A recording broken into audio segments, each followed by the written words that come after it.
What's up, everybody, and welcome back to A Beer a Day with TK. It's Wednesday evening here in Findlay, Ohio. I just got done mowing the lawn. I'm in the beer shed, covered in grass, getting ready to have a beer. While I was out and chilling, I was trying to listen to some music and relax.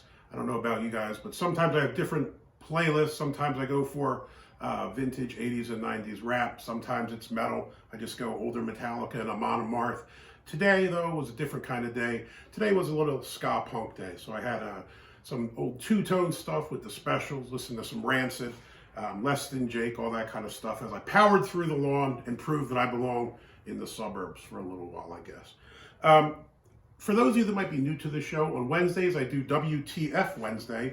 What that means is usually I do something like a macro brew or a microbrewery, but something maybe is a stranger flavor. So yesterday I did the Imperial PB&J Ooey Gooey, which probably could have made it for a WTF Wednesday.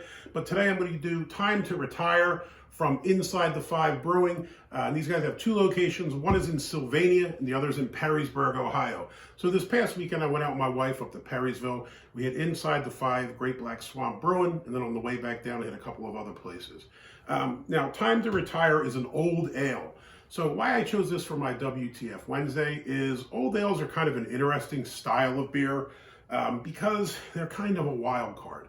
Now, what it should be, right, is like a strong ale. They should be over 5%. They tend to be malty, but a lot of the old ales today kind of blend with barley wines, and I absolutely hate barley wines. So I'm hoping this is more like a traditional old ale and not like a barley wine, but I chose it for WTF Wednesday just in case it's a barley wine. So we'll give it a shot. This, on the can here, it says it's 7.7% ABV. On the Untappd app, it said 7.4. I'm going to go with the can because they filled this in at the brewery a couple of days ago. Inside the Five was a cool little spot. The food was out of this world.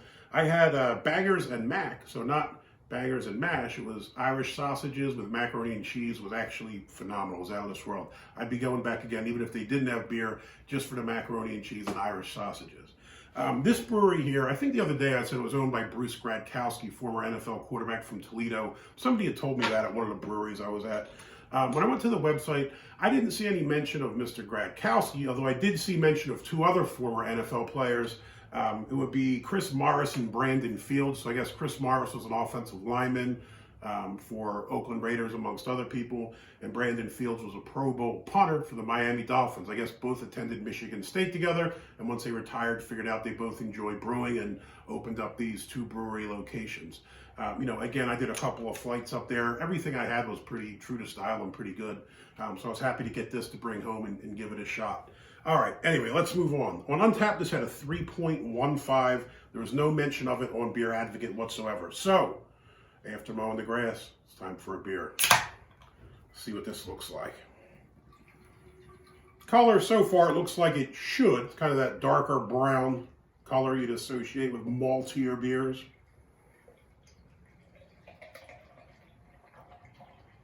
And this can's just a couple days old. I was there Saturday. It's only Wednesday, so not too old.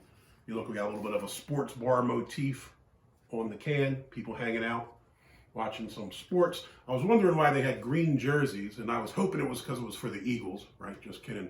But now that I know that both went to Michigan State, I guess that makes sense, right? I guess it's Michigan State Spartans colors. All right, this looks pretty nice. Color, dark brown. If you hold it up to the light, you kind of have that ruby red color. You can kind of see it through it. As far as the head, nice tan head. Looks kind of frothy. It's about a thumb's width there. But it looks nice. It's not really clumpy or soapy. Nice frothy looking head.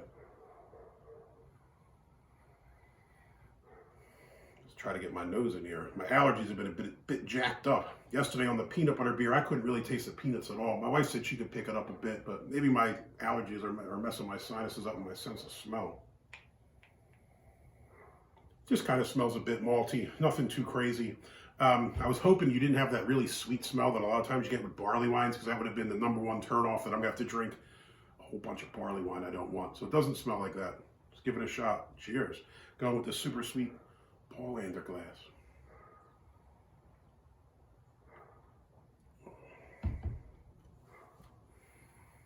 Okay.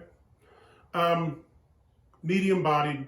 You pick up the maltiness. You do pick up a bit of sweetness. It's not quite that gross sweetness you get with a barley wine. I think that's the reason I hate them so much.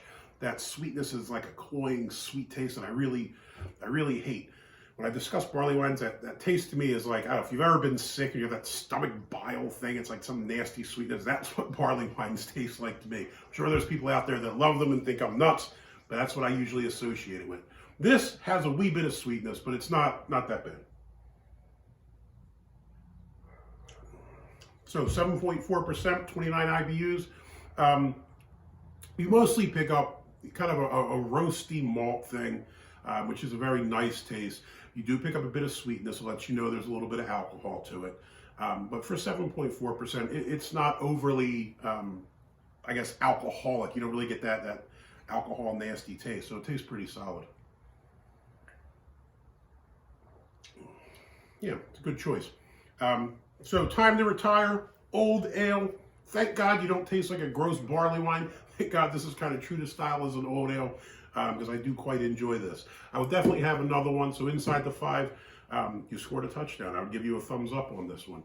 If you liked the video, please give me a thumbs up. If you want to see more videos like this, please hit subscribe.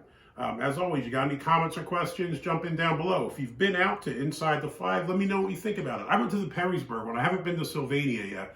But if you've been to that one, let me know what you think about it. I'll be definitely heading back out here again for the food and for some more beers. So, hey, until next time, hope you all have a wonderful end of the work week. Cheers.